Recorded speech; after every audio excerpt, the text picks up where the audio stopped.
সোনাময় থেকে আসছে, আমার স্বামীকে নিয়ে আসছে। ওনার মানসিক রোগের সমস্যার জন্য আসছে। উনি উনির আচরণ অনেক ছিল, অনেক মানে ধৈর্য একটা পারতাম না এরকম আচরণ ছিল। ভাঙচুর করতো, আমারও মারতো, ওষুধ মানে ঘরে থাকতো না, সারাদিন হাতে হাতে আসতো।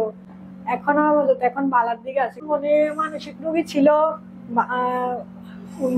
ভালো ছিল না, মানে ঠিক করে আমাদের সাথে কথা বলতে পারতো না, আবে তবে কথা বলতো, রাস্তা রাস্তা হাঁটতো।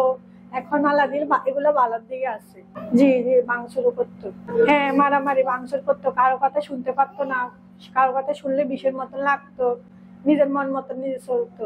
পরে এখানে এসে ভালো হয়েছে, আলাদিন এখন ভালোর দিকে আছে, ভালো আছে, সুস্থ আছে। এখন এখন না আমরা যেরকম এরকম হয়ে গেছে না, পরিবর্তন দেখছি। ভাঙচুরও করে না, গালাগালিও করে না, নিজের মন মতন নিজে চলে না।